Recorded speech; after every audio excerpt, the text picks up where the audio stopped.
Hello students, welcome you all on future defence academy YouTube platform. आप सभी का स्वागत है फ्यूचर डिफेंस एकेडमी के यूट्यूब प्लेटफॉर्म पे, जहां पर हम करने वाले हैं आज हमारा कंटिन्यू जो जीके का टॉपिक चल रहा था, जिसमें हम बात कर रहे थे हमारे मेजर रिलीजन्स ऑफ इंडिया। कल हम लोगों ने हिंदुइज्म एंड इस्लाम को लिया था। आज हम लेने वाले हमारे बाकी के तीन, और कल फिर हम लेंगे और भी तीन, यानी हम पढ़ेंगे पूरे ऑल ओवर इंडिया में जितने भी रिलीजन्स पाए जाते हैं उन सब की study we are going to do. हम किसी भी रिलीजन को नहीं छोड़ेंगे। जितने भी मेन रिलीजन जिनके बारे में हमारे कॉन्स्टिट्यूशन में जिनको मान्यता प्राप्त है, हम उन सब के बारे में जानेंगे। क्योंकि चाहे रिलीजन कोई भी हो, माइनॉरिटी में है, मेजॉरिटी में है, एवरीवन डिजर्व कि हमें उसके बारे में पता होना चाहिए।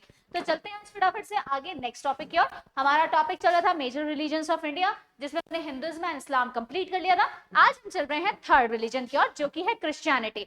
इंडिया के पॉइंट ऑफ व्यू से देखा जाए तो इट कम्स इन माइनॉरिटी। ठीक है, क्रिश्चियनिटी जो है वो माइनॉरिटी में आती है, लेकिन आफ्टर ऑल क्रिश्चियनिटी की रियलिटी क्या है वो देखते हैं। Christianity is an Abrahamic monotheistic religion based on the life and teachings of Jesus of Nazareth. Jesus Christ यानी नजरत जो थे, उनके जन्म पे आधारित होने के बाद जीसस के बेसिस पे इसको क्रिश्चियनिटी को सबसे ज्यादा पब्लिसिटी मिली। स्पेशली जो ये अब्राहमिक लोग होते हैं जो कि मोनोथेइस्टिक, मोनो का मतलब होता है सिंगल, और एक ही भगवान में विश्वास करने वाले। It is the world's largest, आप सुनिए, दुनिया का सबसे बड़ा और वाइड स्प्रेड रिलीजन किसे कहा गया? क्रिश्चियनिटी को। यानी पर आप वर्ल्ड में ढूंढने जाओगे तो आपको क्रिश्चियनिटी के अलावा कोई और रिलीजन सबसे ज्यादा स्प्रेड नहीं मिलेगा। अब सोचो, हम भी इंडिया में लड़ लेते हैं कि भैया हमारा धर्म बड़ा है, हमारा धर्म बड़ा है, दोनों हिंदू मुस्लिम है ना, अप्रॉक्स, और जिसकी टोटल पॉपुलेशन है 2.4 बिलियन मेंबर्स, और 1/3 यानी जो दुनिया की एक तिहाई पॉपुलेशन को क्या कर रहा है? कवर अप कर रहा है। Christianity began a century after the birth of, actually Christianity की वास्तविकता अगर कही जाए, शुरुआत अगर कही जाए, तो वो कब हुई थी? जब जीसस क्राइस्ट का जन्म हुआ। जीसस क्राइस्ट के बर्थ के बाद एक ग्रुप ऑफ ज्यूज था, यानी ज्यू जाति जो उनसे पहले थी, उनका एक ग्रुप था जिसने हेलेनिज्म को इन्फ्लुएंस होकर, हेलेनिज्म से इन्फ्लुएंस होकर, जो कि रोमन प्रोविंस के थे जुदी, उनको क्या किया था? फॉलो करना शुरू कर दिया था। द 6 मेजर क्रिश्चियंस जो डोमिनेशंस है, यानी डिनोमिनेशंस में आते हैं, रोमन कैथलिक जिसकी टोटल पॉपुलेशन है 1.3, प्रोटेस्टेंट 800 मिलियंस, ईस्टर्न ऑर्थोडॉक्स जो 220 मिलियंस है, ईस्टर्न ऑर्थोडॉक्स जो कि 60 मिलियंस है, एंड रेस्टोरेटिव जो कि 35 मिलियंस है। ईस्टर्न चर्चेस जितने हैं वो हैं 600,000। तो सोचिए वर्ल्ड लेवल पर कितना बड़ा प्लेग्राउंड तैयार है क्रिश्चियनिटी का। Christians continue to be subjected to severe persecutions in the many parts of the world, especially in the Middle East and North Africa and East and South Asia. इन जगहों पर, इन देशों में, यानी इन रीजन्स के अंदर क्रिश्चियनिटी को थोड़ा सा कम दबदबा मिला है, क्योंकि ये वो जगहें हैं जहां पर या तो हमारे जैसे लोग हैं, और या फिर जहां पर हम बात कहें बिल्कुल इस्लामिक कंट्री से, तो वहां पर क्रिश्चियनिटी को स्प्रेड होने में थोड़ा सा क्या लगा? टाइम लगा। अदरवाइज अगर हम वैसे बात करें तो Christianity all over the world में सबसे ज्यादा पॉपुलर क्या है? रिलीजन है। अब आते हैं सिखिज्म पर। बोलना नीचे, but I really like the Sikhism religion. देखिए बहुत अच्छा रिलीजन है। ये न्यू जो चीजें होती हैं उनको एक्सेप्ट करता है जैसा है वैसा, चेंज करने की कोशिश नहीं करता। अदरवाइज दे गेट चेंज, ये अपने आप को चेंज करते रहते हैं जैसे जैसे समय बदलता रहता है। तो that's a very good thing about Sikhism. Sikhism is one of the youngest religion in the world. ये सबसे नया कॉन्सेप्ट था, क्योंकि एक्चुअल में पहले इंडिया में भी सिखिज्म जो था गुरु नानक देव जी के टाइम पे स्टार्ट किया गया, तो ज्यादा पुराना टाइम का नहीं है। फाउंडेड मोर देन 500, जैसे शायद अभी 500 साल ही हुए हैं, 1469 के अंदर।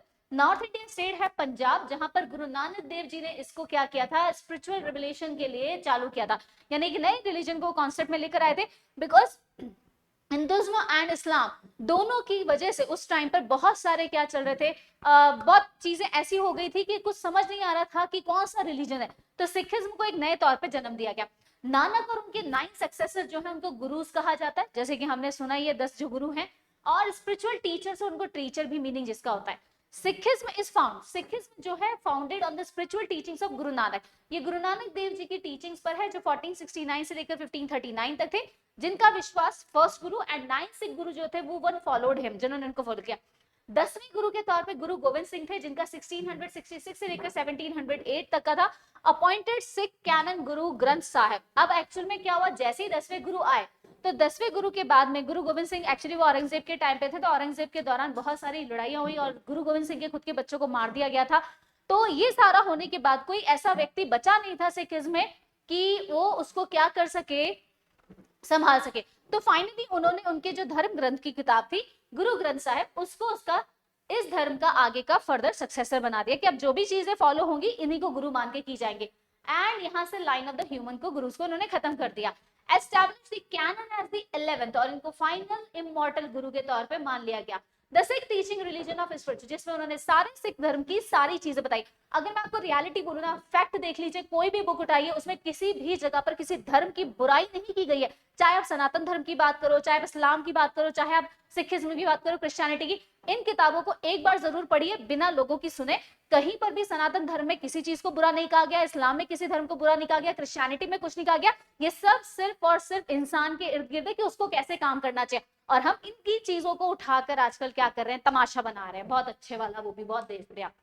Guru Nanak thought that it is a metaphysical truth of live a good, creative and fruitful life with truthfulness। उन्होंने बताया था एक वास्तविक इंसान का जो जीवन होता है वो क्या होता है, अच्छी, क्रिएटिव, यानी कि उसको कुछ ना कुछ नया करना चाहिए, फ्रूटफुल, अपनी जिंदगी में पैदा होने का मकसद करना चाहिए, जो किससे जीनी चाहिए जिंदगी, सच्चाई से, ईमानदारी से, सेल्फ कंट्रोल करते हुए और अपनी प्योरिटी को बना के रखना। प्योरिटी का मतलब किसी तरह की आपके अंदर मिलावट, गया ऐसा काम नहीं होना चाहिए जो ह्यूमन काइंड के खिलाफ जाए।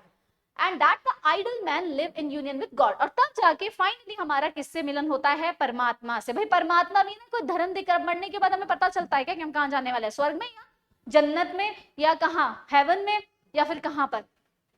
His will knows his will and does what he wills, क्योंकि ऐसा ही होता है। भगवान जी क्या कहते हैं, तो सोच ले जितना करना कर, होगा वही जो मैं चाहूँ, तो फाइनली वही होगा।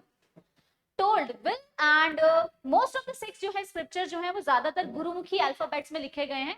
And alphabet created by Guru Angad, जो गुरु अंगद ने बनाए थे from the Landa alphabet originally, जो कि मॉडर्न पाकिस्तान और नॉर्दर्न इंडिया के अंदर चलते हैं। ठीक है, जो इंग्लिश वर्ड है सिखिज्म, ये बेस है वर्ड सीखना, यानी कि टू लर्न, सिख कहते हैं ना सीखना, उससे लाया हुआ है।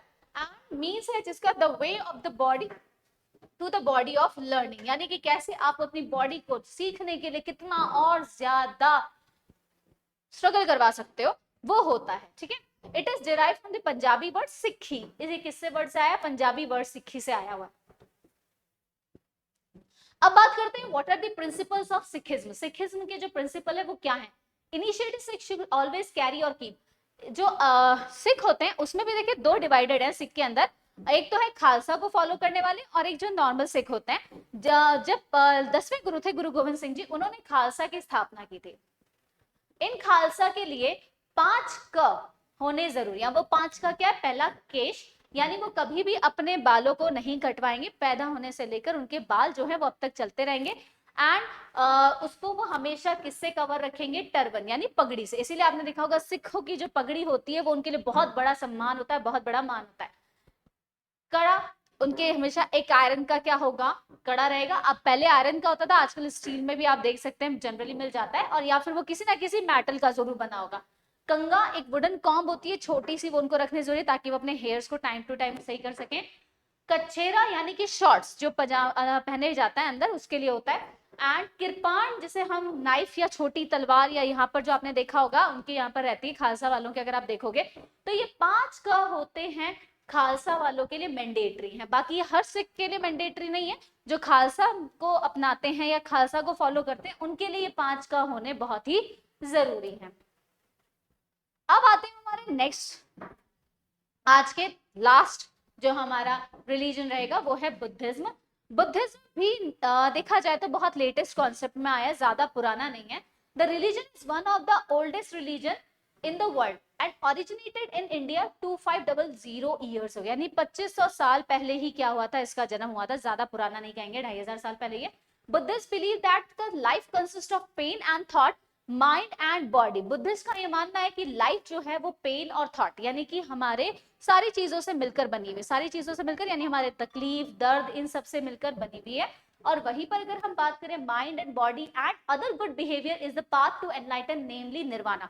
और फाइनली इंसान, बुद्धिज्म धर्म क्या मानता है कि हम लोग को लास्ट में निर्वाणा, निर्वाणा का मतलब क्या होता है, हम कहाँ जाएंगे, लास्ट में मोक्ष की ओर जाएंगे। जी हाँ, फाइनल डेस्टिनेशन हम सबकी क्या है, मोक्ष।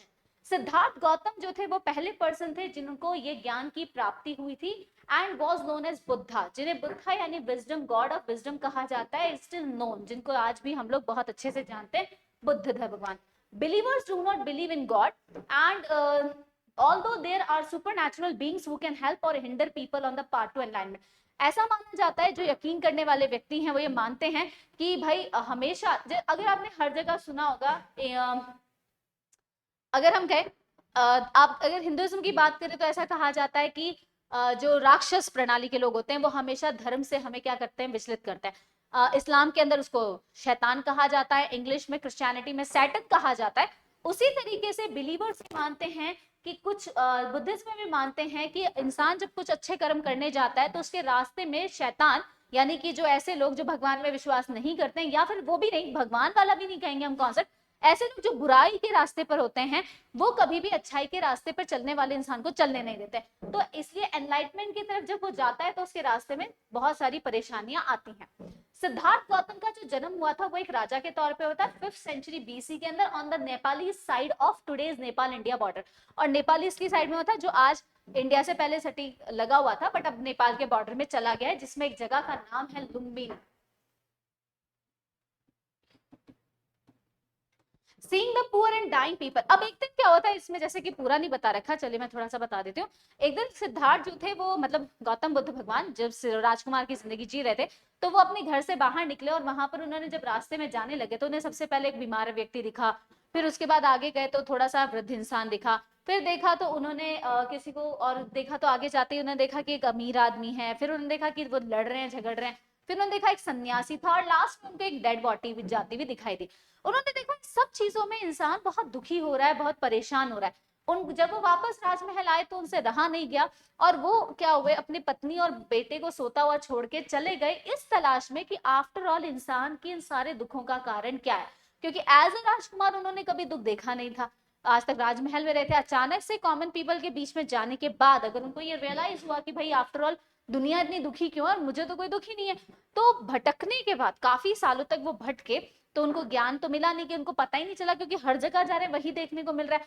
फाइनली बिहार का, अगर आपको याद हो, बिहार के एक पेड़ था बोध गया, ये वहां बैठ गए, और उन्होंने कसम खा ली, मैं जब तक नहीं उठूंगा, जब तक कि मुझे ज्ञान की प्राप्ति नहीं, यानी मुझे एनलाइटमेंट नहीं मिल जाता कि भाई आफ्टर ऑल हमारे इन सारी चीजों का, सफरिंग का क्या रीजन है।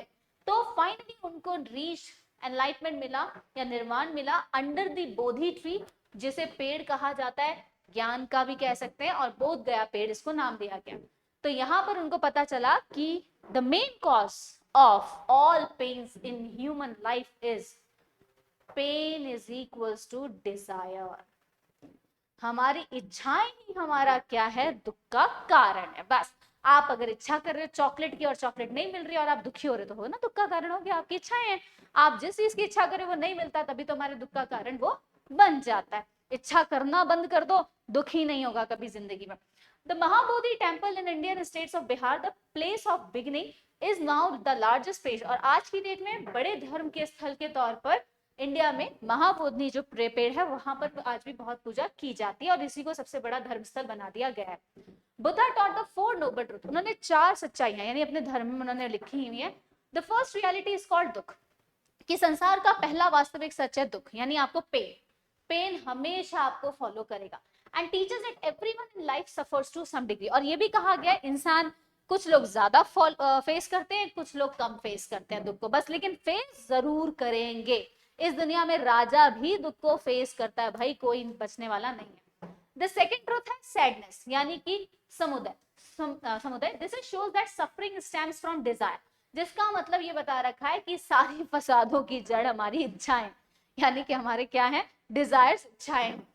The third truth is the determination of suffering निरोध, which indicates that possible to stop suffering and achieve enlightenment, जिसका मतलब है अगर आप लड़ लो, डट लो कि भैया मुझे तो करना ही अपनी जिंदगी में कुछ, मतलब आगे बढ़ना है, RIMC क्रैक करनी है, चाहे कुछ हो जाए, दुख वुख मुझे कोई मतलब नहीं है, रात को जागना है, सुबह करना है, कुछ भी करना है, जाना है, वो है थर्ड। ठीक है, और last the path of suffering, यानी मग्गा। मगा जो है रेफर्स टू मिडल पाथ, एक मिडल का पाथ होता है जिसमें आप अपने अटेन करते हो एनलाइटमेंट को, यानी आप वो रास्ता चुनते हैं मिड पाथ। देखो आदमी आज की डेट में अगर मैं बात करूं, ना पूरा सच बोल सकता है ना पूरा झूठ बोल सकता है, तो हम क्या निकालते हैं, बीच का रास्ता। वो बीच का रास्ता हमें ज्ञान की प्राप्ति कराता है। तो इस तरीके से हमारे ज्ञान की प्राप्ति में होती है। Buddhist believe in reincarnation and transformation into different bodies. Buddhism जो धर्म है वो रीइंकार्नेशन यानी पुनर्जन्म पर बिलीव करता है। उनका मानना है कि ये शरीर छोड़कर हम फिर अगले शरीर में जाते हैं, हमारा ट्रांसफर होता रहता है। This has to do with karma, और ये हमारे कर्मों के अकॉर्डिंग है। अगर आज हमने बुरे कर्म करे तो अगले जन्म में हम कुत्ता बिल्ली कुछ भी बन सकते हैं, देखो चूहा भी बन सकते हैं, चींटी भी बन सकते हैं, कुछ भी बन जाए। और अगर अच्छे कर्म है तो हम अगले जन्म में सुख संपत्ति या समृद्धि वाले परिवारों में पैदा होंगे, रजवाड़ों के घर भी हो सकते हैं, मेरे टेंशन की बात नहीं है। Which reflects how one's good or bad actions in their past or past lives affect their future. किसी ने अगर अपने जीवन में पास्ट में कुछ बुरा किया तो फ्यूचर में उसका भरना पड़ेगा, फ्यूचर में अगर करेगा तो आगे के फ्यूचर में भरना पड़ेगा, तो भरते ही रहेंगे, पाप तो करोगे तो भरना ही पड़ेगा। There are three main schools of Buddhism. Buddhism ने 3 स्कूल ओपन किए थे। महायाना जो कि Tibet, China, Taiwan, Japan, Korea और मंगोलिया में है। थेरावाड़ा जो कि थाईलैंड, बर्मा, म्यांमार जो कि आज की डेट में म्यांमार बोलते हैं, श्रीलंका, लाओस और कंबोडिया में है। और वज्रयाना इंडिया और उसके नेबरिंग कंट्रीज में है, नोटेबली खासकर तिब्बत के अंदर बहुत ज्यादा है। सो स्टूडेंट्स, आज की हमारा जो सेशन था मेजर रिलीजन्स ऑफ इंडिया के, उसमें हमने आज 3 देखे, यानी टोटल हमारे 5 रिलीजन्स को हम कवर कर चुके हैं। अभी भी पिक्चर बाकी है, यानी रिलीजन अभी बाकी है, तो टेंशन मत लीजिए। और आज का विचार जो हम देखेंगे, ये कभी मत बोलो कि मैं ये नहीं कर सकता, बल्कि हमेशा ये सोचो कि मैं ये कैसे कर सकता हूं, आपको सफलता जरूर मिलेगी। यानी देखिए, सिंपल सा फंडा, इसको और क्लियर करते हैं। सिर्फ मैं हूं ये जरूरी नहीं, लेकिन मैं किसी से कम हूं ये भी मत सोचो। मैं हूं और मैं कर सकता हूं, लेकिन मैं ही करूंगा ये जरूरी नहीं है। तो आप कर सकते हैं, आपको पूरा पूरा हक है करने का, आप अच्छे से मैनेज कर सकते हो। तो इस चीज को आप ध्यान रखें, बढ़िया तरीके से लाइफ को एंजॉय करें, एंजॉय करते हुए स्टडी करें। और इससे भी ज्यादा बहुत अच्छी जो बात है वो ये है कि आप क्या कर सकते हैं, आप कर सकते हैं इससे बढ़िया काम की पढ़ाई करें खूब सारी, क्योंकि आपके लिए अभी फिलहाल जरूरी है पढ़ाई करना, बाकी सब लाइफ में होता रहेगा, चलता रहेगा। फिलहाल हमारा कॉन्सेप्ट है आरएमसी, सैनिक, आरएमएस, नवोदय, यूपी सैनिक, कुरुक्षेत्र और भी जितने विद्या ज्ञान, जितने भी नेशनल लेवल के एग्जाम्स है, ओलंपियाड, आईएसओ, एनएसओ, जो भी आपको देना है सबकी तैयारी है ना, तो हमें उसकी करनी है। तो हमारा फिलहाल ये टारगेट है, बाकी सब मोह माया है, चलता रहेगा जीवन के अंदर। तो इसी के साथ हम दोबारा मिलेंगे, आज की क्लास यहीं तक रखते हैं। चिल्ड्रन आपसे कल फिर मिलेंगे। और हाँ, जाने से पहले एक बात, प्लीज एक लाइक जरूर कीजिएगा, कमेंट जरूर कीजिए अगर अच्छा लग रहा है क्लास का, आपको अपना जो भी सेशन लिया जा रहा है, एंड सब्सक्राइब जरूर करवाइए। And thank you so much to all those subscribers जिन्होंने हमारे चैनल को सब्सक्राइब किया, and plus plus plus plus plus thank you for the viewers जो हमारे वीडियोस को देख रहे हैं और बहुत अच्छा रेस्पॉन्ड कर रहे हैं। Thank you so much. और लास्ट में प्लीज शेयर जरूर कीजिए, क्योंकि sharing is caring. Thank you so much. Till then कल फिर मिलेंगे। गुड नाइट, शब बखैर, शिवरात्रि, सायनारा।